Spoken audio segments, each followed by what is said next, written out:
네, 오늘의 주제는 FOMC입니다. 얘기가 나올 줄 알았는데 이제 2일 정도 남았죠. 그래서 이제 어떤 내용이 나올지 예상도 좀 해보고요. 환율에 미칠 영향까지 함께 분석해 보도록 하겠습니다. 네, 연구원님, 저희가 항상 이제 시장에서 중요한 게 FOMC 관련된 이야기들은 참 많이 나오는데 FOMC가 정확히 어떤 건지 잘 모르시는 분들도 있으실 것 같아요. 좀 차근차근 설명해 주세요. 네, 우선은 이번 미국을 선정하게 된 가장 큰 이유는 사실 FOMC고, 이제 많은 분들께서 FOMC 하면 정책 회의다 정도로만 좀 알고 계시는데, 네. 이게 어떻게 진행이 되고 있는지, 왜 이렇게까지 중요한지를 많이 이제 놓치고 계시는 것 같아요. 이제 그거를 이제 차근차근 먼저 말씀을 드리자면, FOMC는 아무래도 Fed에서 진행을 하고 있는 이제 Federal Open Market Commitment이라는 어떤 줄임말이거든요. 네. 그러니까 말 그대로 이제 그러니까 미국의 중앙은행이 이제 본인들의 정책 회의를 어떻게 진행할지에 대한 어떤 일종의 회의체입니다. 그러니까 이것도 개별 기관이라고 보기보다는 하나의 어떤 행사다라고 보는 게 좀 더 맞을 것 같고요. 네. 그래서 이제 FOMC를 사실 많은 분들께서 이게 하나의 어떤 기관이지 않냐라고 이제 헷갈리시는 분들이 계신데 네. 그렇진 않다라는 점을 말씀을 드립니다.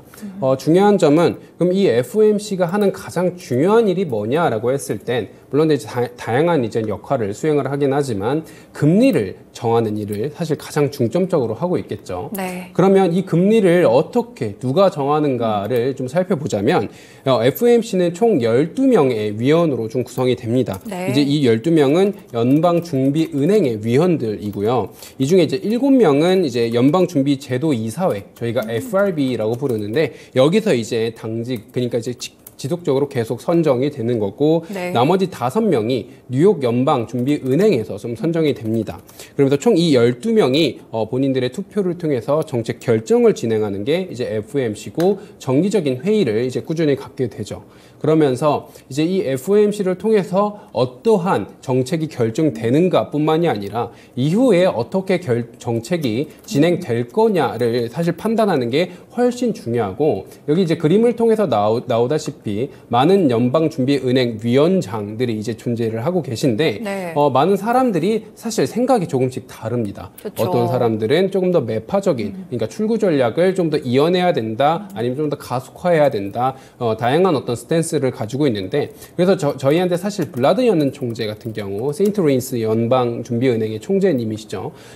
그 블라드 연은 총재 같은 경우에는 상당히 매파적이다라고 좀 네. 알고 있는 상황이고요. 이제 카시카리 연은 총재 같은 경우, 아니면 이제는 전 쿡 이사 같은 경우는 이제 다양한 분들께서는 사실 다양한 포지션을 가지고 있습니다. 도비시하다, 아니면 중도적이다, 이렇게 다양하게 좀 평가를 받고 있기 때문에 이 위원들이 사실 어떠한 행보를 가지고 어떻게 어조를 던지느냐가 좀 중요하다. 그리고 이제 FOMC에 있어서 좀 투표권을 누가 가지고 가느냐, 또 사실 여기에 있어서 핵심적인 어떤 저희가 주목해야 될 포인트다라고 말씀을 드릴 수 있습니다. 네, FOMC에 대해서 좀 기초적인 그런 지식들을 함께 쌓아봤습니다. 그럼 저희가 이제 항상 앞에 이제 기준금리들이 예측하곤 할 때 이 범위적으로 많이 좀 예측을 하잖아요. 5에서 5.25%.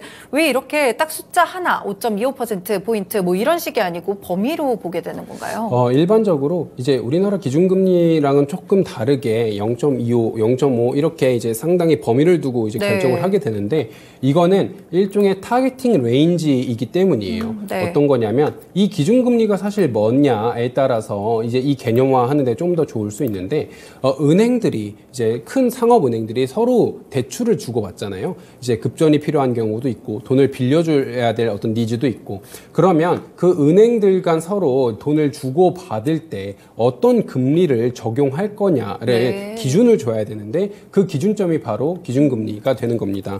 그래서 4.75%에서 5%다라고 한다면 지금 은행들마다 사실 신용도가 다르고 규모가 다르기 때문에 적용되는 금리 수준이 좀 다를 수 있잖아요. 그리고 예를 들어 A라는 은행이 돈이 정말 급하게 필요하다라고 했을 땐 상대적으로 높은 금리를 제시할 만한 여력이 있어야 되잖아요. 네네. 다른 은행보다는. 그쵸. 그 여력 정도를 이제 범위로 좀 표현을 해준 거고요. 그래서 4.75%에서 5%다 또는 5%에서 5.25%다라는 거는 은행들 간 서로 자금을 주고받는 그 금리가 요 갭 안에서 좀 묶여 묶여 있다라고 말씀을 드릴 수가 있고요. 그리고 이제 사실 이러한 어떤 4.75%에서 5% 이러한 어떤 기준금리를 정하는 그 투표권, 아까도 방금 네. 말씀드렸지만 이 투표권을 과연 누가 가지고 가느냐? 그러면 매번 똑같은 사람이 계속 가지고 가느냐라고 했을 땐 그렇지 않다라는 말씀을 드리고 있습니다. 총 12명 중에 7명 정도는 사실 계속 이제 고정되어 있고요. 네. 나머지 이제 1명은 의장이 정해져 있고 4명이 남잖아요. 그쵸. 그럼 이 4명은 계속 바뀌게 돼요.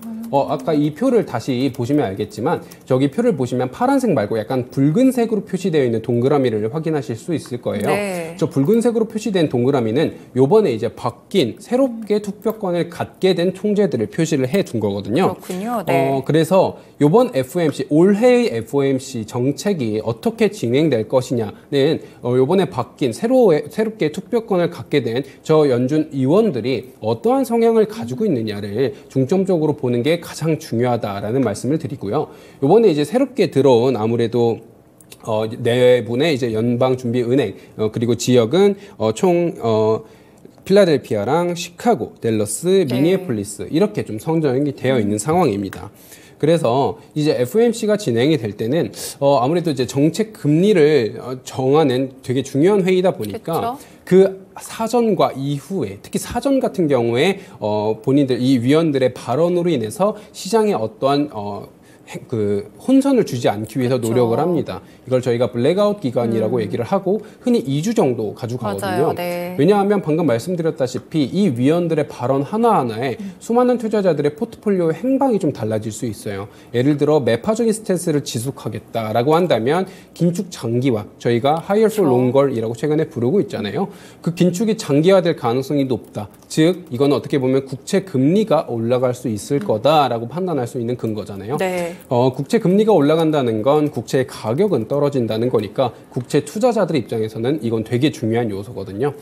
그렇기 때문에 어느 정도 이제 블랙아웃 기간을 통해서 시장 내에서 잡음을 좀 어느 정도 소갈시키고 그 이후에 FOMC를 통해서 정책 결정을 한 다음 FOMC는 총 이틀간 진행이 되는데 마지막 날에 연준 의장이 기자회견을 통해서 우리가 왜 이런 식으로 진행을 하게 됐고 그리고 정책 금리는 왜 이런 수준으로 정하게 됐고 앞으로의 우리가 지금 미국의 경제라든지 세계 경제는 이런 식으로 가름하고 있다 정도의 개연성을 설명하게 됩니다. 네, 그렇군요. 그때 항상 또 뭐 점도표를 발표하는데 사실 시장에서 뭐 이번에는 그 어느 정도 수준으로 올릴지보다 점도표가 더 중요하다 뭐 이런 이야기들을 좀 하잖아요. 점도표는 어떤 걸 의미하는 건가요? 점도표라는 거는 쉽게 말씀드리면 아까 말씀드렸듯 연준 위원분들은 다양한 생각을 가지고 계십니다. 그렇죠. 근데 그 다양한 생각들을 일일이 글자로 하나하나 다 읽고 듣기는 어렵잖아요. 그쵸. 근데 그거를 한 번에 비주얼라이즈, 시각화해 놓은 자료가 점도표입니다. 네. 말 그대로 이후에 2023년 예를 들어 5월이라고 한다면 그 다음 6월, 그 다음 통화정책회의에 나는 기준금리 수준이 어느 정도가 될 것 같다라고 이제 본인들의 예측치를 거기다가 담아 놓은 거거든요. 그걸 점으로 표시를 해놓게 됩니다. 그래서 저희가 dot plot이라고 부르게 되는 거고요. 지금 자료 화면을 통해서 보시듯이 저 점도표 점들이 어디에 많이 몰려 있고 네. 어느 정도 수준에 형성되어 있느냐에 따라서 저희가 이후의 통화 정책이나 이후의 경제를 연준이 어떻게 바라보고 있는가를 해석해낼 수 있습니다. 예를 들어 이후의 통화정책 회의가 닷플랫을 통해서 봤을 때 지속적으로 올라가고 있는 상황이다라고 했을 때는 아무래도 여전히 완화적인 어떤 경제 환경이고 물가를 잡기엔 충분하지 않은 환경이다. 이거에 네. 따라서 우리는 정책 금리나 긴축적인 환경을 지속하겠다라는 연준의 의지를 담고 있다라고 생각할 수 있고요. 반대로 하향 쪽 어떤 모습이 보인다라고 했을 때는 우리가 기준금리 인상 사이클의 거의 막바지에 와 있다. 그렇죠. 어느 정도에는 긴축적 환경이 충분히 조성되어 있다. 그렇기 때문에 우리는 긴축적 환경 정도를 좀 약화시킬 수 있다 정도의 의미를 담고 있고요. 그러니까 저 수치가 사실 중요하다라기보다는 네. 저 정확한 수치가 몇 프로냐가 아니라 저 수치를 왜 찍었는가, Y에 좀 더 초점을 맞추는 것이 닷플랫을 보실 때 훨씬 이득이고, 그리고 이제 저거에 대한 해석을 어떻게 하느냐가 지금 시장 본인들의 포트폴리오나 아니면 기관들의 이후의 투자 전략에 절대적인 영향력을 미친다라고 말씀을 드릴 수 있습니다. 네, 그렇군요. 세부적인 위원들의 의견과 앞으로의 연준의 태도라든지 전망을 좀 눈여겨볼 수 있는 게 점도표였습니다. 이 부분도 해석을 잘 하시는 게 상당히 중요할 것 같네요. 그렇다면 이제 많은 분들이 궁금해하실 부분이죠. 이제 5월 FOMC가 현지 시간으로 2일부터 3일 이제 진행이 되는데 이번 전망은 좀 어떻게 나오고 있나요? 우선 지금 시장의 중론이라고 한다면 0.25% 올리고 그다음에 그렇죠? 이제 동결한다. 이 정도의 이제 중론을 가지고 있는데요. 이거는 이제 최근의 경제 지표와 같이 종합해서 좀 보실 필요가 있습니다. 저희가 연휴 동안 중요한 경제 지표가 하나가 나왔어요. ISM 제조업 지수라는 게 나왔는데 여기서 세부 항목을 조금 더 저는 집중해서 보실 필요가 있었다라는 말씀을 같이 드립니다. 네. 세부 항목 중에는 구매자 물가 지수가 같이 있고요. 사실 여러 가지가 있습니다. 여러 가지 고용 지수도 있고 뭐 이제 앞으로의 이제 새롭게 발주될 물량이 얼만큼 될 것이냐, 신규 물량, 뉴 오더스라는 것도 있고 네. 다양한 세부 항목들이 있기 때문에 어떤 거를 주목해야 되느냐가 사실 사람마다 좀 다를 수는 있겠는데 저는 개인적으로 이번에는 두 가지 포인트를 중심적으로 봐야 된다. 첫 번째가 구매자 물가 지수고 네. 두 번째가 고용이다라는 말씀을 드리고요. 두 항목 모두 서프라이즈를 보였습니다. 그러니까 수치 자체가 이전보다 훨씬 더 높게 형성되어 있는 모습을 확인을 했고요. 네. 그러면 이게 어떠한 의미를 가지고 있느냐를 저희가 좀 봐야 될 텐데 물가가 올랐다라는 거는 직관적으로 알 수 있죠. 아직까지는 정책 금리가 조금 더 긴축적이어야 되고 그렇죠. 장기화되어야 된다. 고물가가 좀 더 오랜 기간 동안 유지되어야 된다라는 것을 뜻할 수 있다라는 말씀을 같이 드리고요. 고용 같은 경우에도 연준 의장이 상당히 계속 중요하게 여기는 게 바로 고용입니다. 네. 왜냐하면 지금 물가의 핵심은 상품 물가라기보다는 서비스 물가예요. 서비스 물가가 얼만큼 스티키하냐, 얼만큼 잘 떨어지지 않고 있느냐가 지금의 핵심 의제인데 이러한 서비스 물가를 결정짓는 것 중에 가장 큰 것 중 하나는 임금입니다. 네. 왜냐하면 서비스 산업이라는 것 자체는 제가 이전에도 한번 말씀을 드렸었지만 노동 집약적인 산업입니다. 사람이 사람한테 용역을 제공하는 산업이기 때문에 기계가 대체하는데 한계가 있습니다. 대량 생산 자체도 한계가 있습니다. 네. 그렇기 때문에 서비스 산업의 가장 큰 비용을 차지하는 게 무엇이냐라고 했을 땐 인건비거든요. 그렇네요. 네. 그렇기 때문에 고용 시장이 얼만큼 뜨거우냐가 결국에는 임금을 결정을 하고 그 임금의 수준이 어떻게 되느냐가 서비스 물가를 결정짓기 때문에 지금의 고용 시장을 연준은 상당히 주목해서 보고 있는 상황인데요.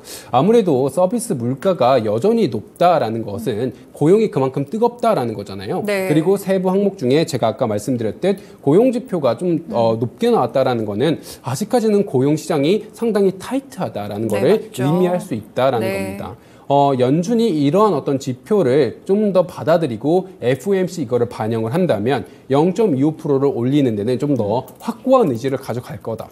라고 생각을 하고 있습니다. 네. 심지어 FOMC에서 이후에 금리 인상이 어떻게 될 거냐를 좀 베팅하고 그거에 따른 어떤 선제적인 모습을 보여주는 사이트 중에 하나가 페드워치인데 그렇죠. 이번에 이 지표가 발표되고 난 이후에 페드워치에서 25pp 인상 가능성이 거의 90%대로 올라오는 만큼 시장이 많은 사람들이 25pp는 거의 인상이 확실해졌다라고 판단하고 있는 상황이고요. 네. 그리고 이제 이게 시장의 중론이라면 저는 여기서 좀 더 한 가지를 얹어서 어떻게 그럼 이거를 바라봐야 하느냐라고 말씀을 곁드리고 싶은데 제가 중요하게 보는 포인트 중에 하나는 제가 일전에도 설명드렸듯 폴 볼커의 실수를 연준이 항상 유념하고 있다라는 거를 명심해야 된다라는 겁니다.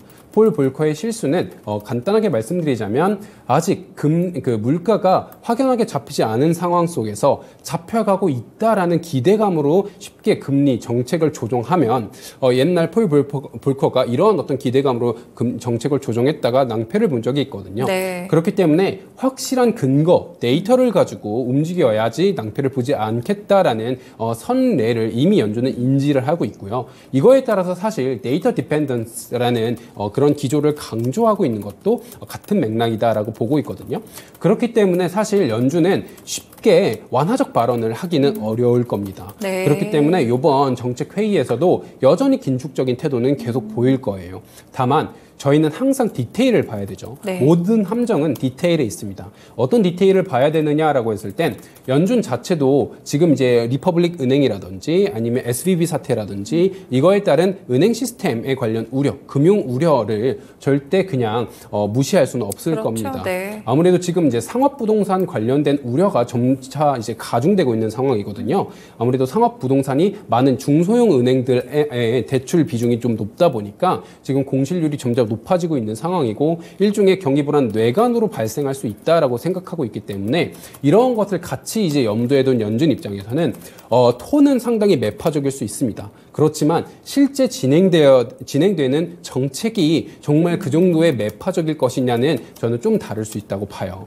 예를 들어 0.25에서 한정을 짓지 0.5로 갈 가능성은 거의 없다든지 네. 아니면 이제 지금 양적 긴축을 하고 있는 이 금액을 더 상향 조정한다든지 이런 어떤 가능성은 낮다라고 봅니다. 그러니까 이번 FOMC에서는 톤과 실제 행보에 약간의 괴리를 좀 더 초점을 맞추셔서 그거에 해석을 하는 게 좀 더 의미 있는 분석이 되지 않을까라고 보고 있습니다.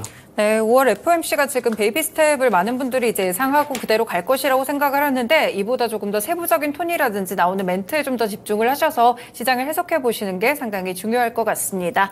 연구원님 마지막으로 그럼 국내에 미칠 환율에 관련된 영향을 좀 짧고 간략하게 좀 말씀 주세요. 네, 우선은 사실 제가 말씀드린 것에 거의 다 나와 있는데 아무래도 매파적인 발언이 좀 더 나와 있고 우리가 생각했던 것보다 더 높은 수준의 정책 긴축을 강조한다라고 했을 때는 달러는 강세를 보이겠죠. 네. 주요국 통화 대비 강세를 보일 겁니다. 그 결과 우리의 원달러 환율은 조금 더 상방 압력을 높게 받을 수 있을 거고요.